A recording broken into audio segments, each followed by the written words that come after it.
आके आजमा लें। माँ बाप से तो कोई ज्यादा अपने बच्चों की फिक्र नहीं करता, लेकिन माँ बाप के भी दो बच्चे होंगे। एक बच्चा सारा वक्त माँ बाप से पैसे मांगेगा, दूसरा उसी उन्हीं माँ बाप का बच्चा खुददार होगा, नहीं पैसे मांगेगा। माँ बाप भी उस बच्चे की इज्जत करेंगे जो पैसे नहीं मांगता, हाथ नहीं फैलाता। अच्छा, यूनाइटेड नेशंस का सेक्रेटरी जनरल आया कल, अब सैलाब आया हुआ है।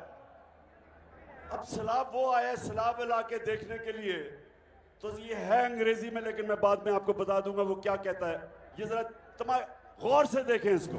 Generous. Just Your help to Pakistan will help helpless people. एक मिनट भी लगेगा।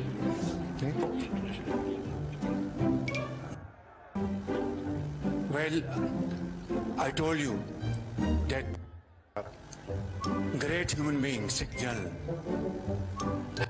today language which is not only understood by the people of Pakistan, रुको जरा, सबर करो। but by all those who have a human heart, What? Bro, what are you talking about, man? who are compassionate. आगे वो and तो दिखाओ उसका। Your help to Pakistan will help helpless people. एक मिनट भी लगेगा। ये इंटरनेशनल मीडिया में अंग्रेजी तो बोली मैं। Well, I told you that this great human being, Sikh General, has spoken today language which is not only understood by the people of Pakistan, but by all those who have a human heart, who are compassionate, human heart who have empathy, यानी कि and who inhuman heart भी who होता are है। generous, speaking from the core of the heart. And I am deeply touched by his message today. Today, this is my first meeting with him, but after having met him, it seems that we have been together for many years. Thank you very much, General Secretary. And I assure you, whatever support we get from your institution and through your institution, I give you my word of honor, along with all these ladies and gentlemen sitting on this table, ministers, general officers, government officials, ladies and gentlemen, that every penny we get from you or from wherever, we will spend it most transparently and in the interest of the suffering humanity. सुने आप ये जरा, ये सुने जरा, ये मैं इसलिए आपको ये दिखाया है, थोड़ा सा लंबा था, छोटा करना चाहिए था। यूनाइटेड नेशंस के सेक्रेटरी जनरल को कह रहे कि जी जो भी आप पैसा देंगे हमें,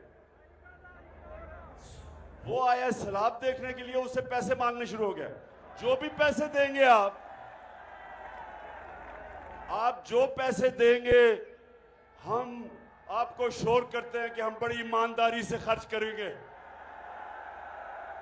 उसको कह रहा है कि जो भी पैसे देंगे, मैं और मेरे वजीर कह रहे हैं कि हम बड़ी ईमानदारी से पैसा खर्च करेंगे। और शहबाज शरीफ उसको पहले ही पता है कि 60% आपके वजीर जमानत पे हैं, करप्शन के केसेस हैं उन पे।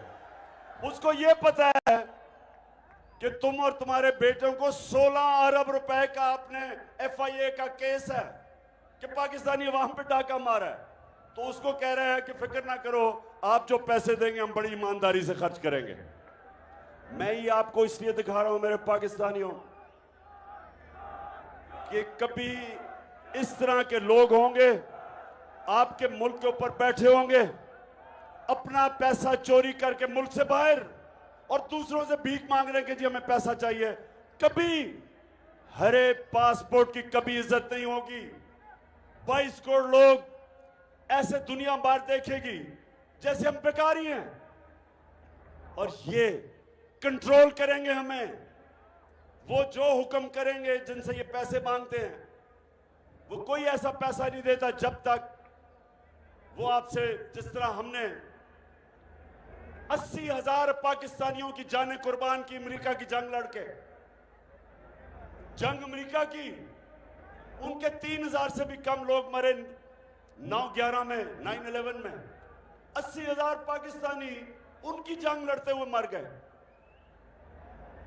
इसलिए कि इस तरह के हुक्मरान जो बाहर से प्रेशर आता है उनके सामने लेट जाते हैं और अपने लोगों का खून चूसते हैं और पैसा चोरी करके मुल्क से बाहर बड़े बड़े वहां महल्लात में रहते हैं।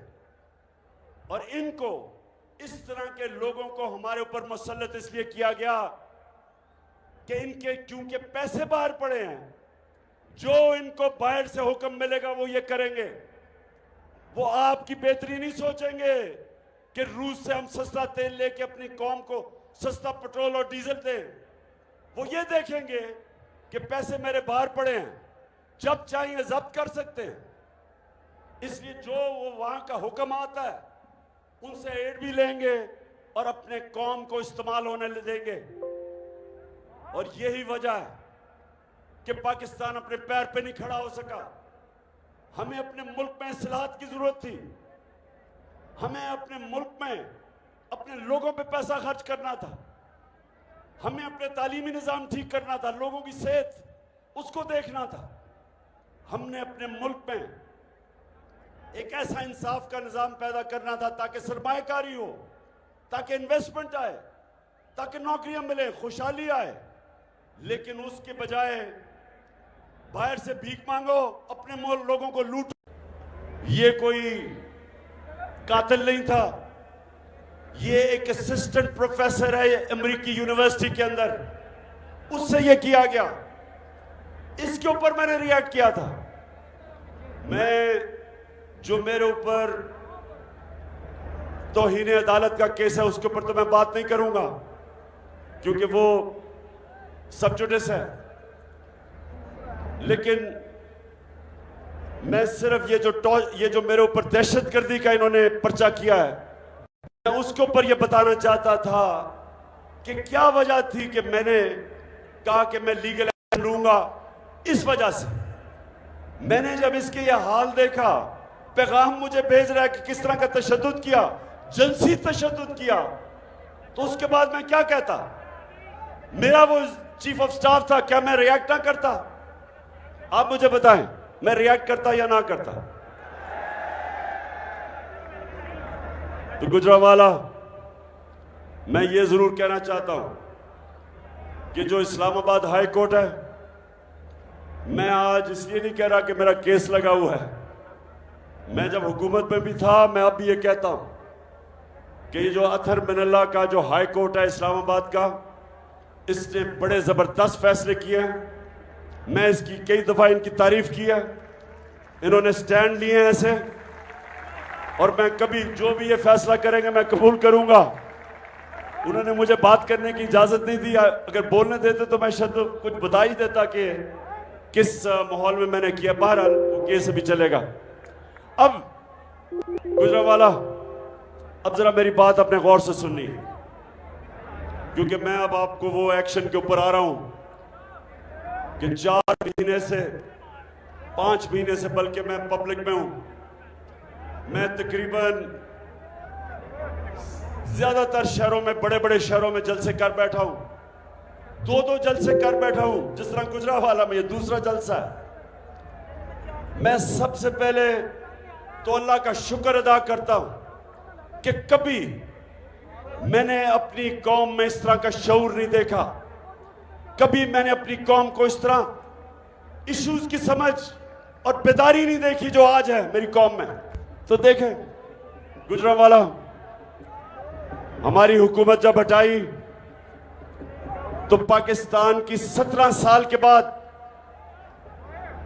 हमारी जो मुल्क तरक्की कर रहा था, जो हमारी दौलत में इजाफा हो रहा था, जिसको ग्रोथ रेट कहते हैं, 17 साल में वो सबसे बेहतरीन परफॉर्मेंस दिया हमारे तीसरे और चौथे साल में। हम 5.6% पे ऊपर जा रहे थे तीसरे साल, और चौथे साल 6% पे ऊपर जा रहे थे। हमारे मुल्क में जो हमारी एक्सपोर्ट्स थी, पाकिस्तान की तारीख की सबसे ज्यादा एक्सपोर्ट्स थी, यानी डॉलर, हम जो चीजें बेच रहे सबसे ज्यादा डॉलर पाकिस्तान में आ रहा था एक्सपोर्ट से। और दूसरा, जो बैरूनी मुल्क पाकिस्तानी थे उन्होंने हमारे पे एतमाद किया। पाकिस्तान की तारीख में सबसे ज्यादा उनका डॉलर आ रहा था, रेमिटेंसेस आ रही थी, सबसे ज्यादा टैक्स कलेक्शन थी। हमने सबसे ज्यादा पाकिस्तान की तारीख में आमदनी हमारी थी, टैक्स कलेक्शन थी। हमारी 4 जो बड़ी बड़ी फसलें थी, हमारे 2 साल में रिकॉर्ड पैदावार थी। और ये इमरान खान नहीं कह रहा, ये जो इस हुकूमत ने जो इकोनॉमिक सर्वे ऑफ पाकिस्तान, जो ये हुकूमत माइशत के ऊपर जो एक पेपर पब्लिश करती है, उसके मुताबिक ये सारी चीजें मैं आपको बता रहा हूं। जब से ये आए हैं पाकिस्तानियों, जब से ये आए हैं, सबसे पहले तो इन्होंने बिजली और पेट्रोल और डीजल की कीमत आसमानों पे चढ़ा दी। हम जब इक़्तिदार में थे, हमने क्या किया? हमारे दौर में तेल, ये जरा गौर से सुने ताकि आप में शऊर है, आपको समझ आए कि मुल्क के इश्यूज की आपको समझ आए। हम जब इक़्तिदार में थे, आलमी मार्केट में तेल $103 से $115 पे गया। आज तेल आलमी मार्केट में $90 का है, उससे सस्ता है। हम पेट्रोल ₹150 लीटर पे दे रहे थे और फजल रहमान को ₹145 लीटर पे दे रहे थे। इसलिए हमने कोशिश की कि जब आप पेट्रोल और डीजल बढ़ाएंगे सब कुछ बढ़ जाता है, लेकिन हम चाहते थे कि जब ये चीजें बढ़ाएं तो मेरे लोगों के ऊपर बोझ पड़ता है। लोग गुर्बत के लकीर के नीचे चले जाते हैं जब महंगाई होती है। तो हमने अपने लोगों को महंगाई से तहफ़्फ़ुज़ दिया। हमने और जगह से पैसे लिए, हमने वो पैसे से कम कीमत पे तेल, पेट्रोल और डीजल और बिजली कम कीमत पे लोगों को दी कि लोगों पे बोझ ना पड़े। उसके अलावा हमारे दौर में रुपया 178 पे था जब ये नो कॉन्फिडेंस मोशन आई, 178 पे डॉलर था। जब से ये आए हैं डॉलर आज पहुंच गया 230 पे। इसकी वजह से मजीद महंगाई, आज पेट्रोल और डीजल 240 तक पहुंच गया।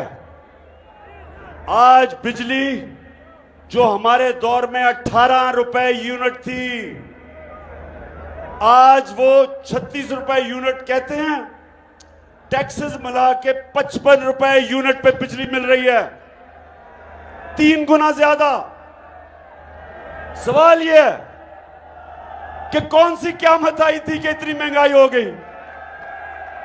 क्या हुआ था कि इतनी चीजें महंगी कर दी? जब इन्होंने सारी कैंपेन 3.5 साल हमारे खिलाफ सिर्फ एक चीज पे की, महंगाई। सारा वक्त महंगाई का शोर। और मैं आज वो मीडिया हाउसेस, वो सहाफी, वो लिफाफे वाले, मैं सबसे पूछता हूं कि आज आपको क्यों नहीं महंगाई नजर आ रही? आज क्यों नहीं आप लोगों के पास जाके पूछ रहे कि जी बिजली का बिल आप दे सकते हैं, या आप क्यों नहीं पूछ रहे? आटा हमारे जमाने में 50 रुपए किलो था, आज तकरीबन 100 रुपए पे पहुंच गया किलो, दुगना हो गया आटा। तो 4 महीने में कौन सी इतनी बड़ी क़यामत आई कि कीमतें आसमानों पे चली गई और मायशत तेजी से नीचे जा रही है। आईएमएफ आज ये कहता है कि पाकिस्तान में अभी बिजली की कीमत मजीद और बढ़ेंगी। आईएमएफ कह रहे हैं कि माइशत सुकड़ती जा रही है, जो हमारे जमाने में बढ़ रही थी वो कम होती जा रही है। आईएमएफ कह रहा है कि पाकिस्तान श्रीलंका की तरफ जा रहा है, सड़कों पे इंतशार होने जा रहा है। ये मैं नहीं कह रहा, आईएमएफ कह रही है, क्योंकि बेरोजगारी बढ़ रही है। इंडस्ट्रियां, जो इंडस्ट्री हमारी बढ़ रही थी तेजी से, वो नीचे जा रही है। किसानों के लिए जो ट्यूबवेल में बिजली की कीमत, जो डीजल की कीमत, किसानों के लिए जो खादों की कीमत, डीएपी की कीमत, तो सारों को नजर आ रहा है कि अगले हम वो उस तरह की पैदावार हमारी अब नीचे जाएगी। तो इसलिए मेरा आज सवाल है कि जिन लोगों ने साजिश करके इनको हमारे ऊपर मुसल्लत किया, मैं उन सब से पूछता हूं कि क्या आपको पाकिस्तान की फिक्र नहीं? क्या आपको खौफ नहीं आ रहा कि हमारा मुल्क किधर जा रहा है? जो ऊपर बैठे हुए हैं, क्या कोई भी अब यह समझता है कि ये मुल्क को निकाल सकते हैं इस दलदल से? क्या कोई आप सामने समझते हैं कि वो जो शहबाज शरीफ हम इश्तिहारों के अंदर बड़ा कारनामे करता था, अरबों रुपए के इश्तिहार खर्च करके, कोई भी आप समझता है कि ये मुल्क को इस दलदल से निकाल सकता है? ये मजीद और हम नीचे जा रहे हैं। और इसलिए जो हम कहते हैं कि जब तक इस मुल्क में साफ और शफाफ इलेक्शन नहीं होते, जब तक सियासी इस्तेकाम नहीं आता, तो माइशत इसी तरह नीचे जाती रहेगी। माशी इस्तेकाम आएगा सियासी इस्तेकाम से। और इसलिए मैं अपनी सारी कौम को आज एक पैगाम देने आया हूं। ये मैंने एक फैसला किया था कि गुजरांवाला जलसे में मैं अपनी कौम को एक कॉल दूंगा, मैं अपनी कौम को तैयार करूंगा कि हम अपने आप को इनसे हकीकी तौर पे आजाद करें। और कौम तब आजाद करेगी जब कौम अपनी आजादी छीनेगी। और जो मैं अब देख रहा हूं, मैंने ये फैसला किया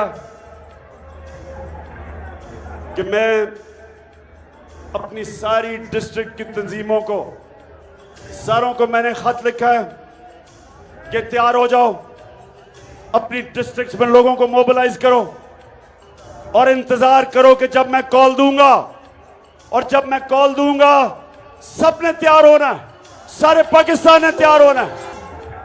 मैं जो चाहता हूं कि मेरी नौजवान, मेरी आईएसएफ यानी स्टूडेंट्स, मेरी ख्वातीन, मैं चाहता हूं सारे, मेरी तंजीमें सब तैयारी करें।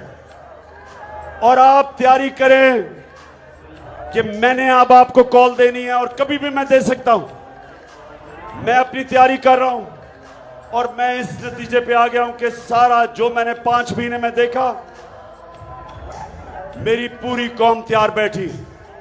लोग तैयार हैं, लोग तैयार हैं कि अगर साफ और शफाफ इलेक्शन ये नहीं करवाएंगे तो लोग तैयार हैं पाकिस्तान की सड़कों पे आके पुरअमन एहतजाज करके यहां जबरदस्ती इलेक्शन करवाएंगे हम, क्योंकि हमें नजर आ रहा है कि इलेक्शन से भाग रहे हैं। आपको पता है बाय इलेक्शन कैंसिल कर दिए, 2 दिन पहले इलेक्शन कैंसिल कर दिए, क्योंकि इनको खबर आ गई थी कि जिस तरह ये पहले हारे हैं उससे भी बुरी तरह हारेंगे, इसलिए ये इलेक्शन से भाग रहे हैं। और इसलिए हमने इनको इलेक्शंस पे लेके आना है। तो मैं अपनी सारी आज पार्टी को तैयार कर रहा हूं, सारी मेरी पार्टी तैयार हो जाओ। ये जो अब मेरी कॉल होगी, ये इंशाल्लाह पाकिस्तान को, ये मेरे पाकिस्तानियों को, मैंने जो देख लिया ऊपर से लेके नीचे तक सब तैयार बैठे, क्यों गुजरांवाला तैयार हो। मैं आखिर में उन लोगों से बात करना चाहता हूं जिनके पास पावर है। अपने मुल्क की एस्टेब्लिशमेंट से सवाल करना चाहता हूं कि जिस तरह हमारा मुल्क ये इंपोर्टेड हुकूमत तेजी से नीचे लेके जा रही है, जिस तरह जब से ये आए हैं लोगों की जिंदगी अजाब में, महंगाई में और माइशत जिस तरह नीचे जा रही है, और जो IMF की रिपोर्ट है, मुझे पता है कि आप कहते हैं वो आप न्यूट्रल है, लेकिन कौम आपको जिम्मेदार ठहराएगी अगर ये मुल्क इसी तरह नीचे जाता रहा। कौम आपको जिम्मेदार ठहराएगी कि आप रोक सकते थे इस मुल्क को इस दलदल में फंसने की, और आपने कुछ नहीं किया। ये कौम आपको जिम्मेदार ठहराएगी अगर हमारी माइशत नीचे गई। वो डायरेक्टली हमारी नेशनल सिक्योरिटी को असरअंदाज होगी, क्योंकि जैसे जैसे माइशत नीचे जा रही है हम और मजबूर होते जा रहे हैं बैरूनी ताकत के। जो भी अब पैसा देगा, जो भी पैसा देगा, वो हमारे से वो चीज मांगेंगे जो हमारी नेशनल सिक्योरिटी को असरअंदाज होगी। तो इसलिए अभी भी टाइम है, इस मुल्क को नीचे जाने से बचाएं। और मैं आज आप सारी कौम के सामने कह रहा हूं कि जो इस मुल्क को इंशाल्लाह हमें अगर जब भी अल्लाह मौका देगा, मैं आज आपको कह रहा हूं कि अब कोई दूसरा मुल्क पाकिस्तान को इस दलदल से नहीं बचाएगा। जो हमें इस दलदल से निकालेंगे वो 1 करोड़ हमारे बैरून मुल्क पाकिस्तानी हैं। वो हमारा जो बाहर पाकिस्तानी बैठा है, इंशाअल्लाह इनको सिर्फ रेमिटेंस आ रही है। हमने जिस दिन इस मुल्क में इनकी सरमायाकारी ले आए, 1 करोड़ में से 5 लाख पाकिस्तानियों ने भी, बैरून मुल्क पाकिस्तानियों ने इस मुल्क में सरमायाकारी शुरू कर दी। हमारे पास इतने डॉलर आ जाएंगे कि हमें कभी किसी के सामने हाथ फैलाना नहीं पड़ेगा।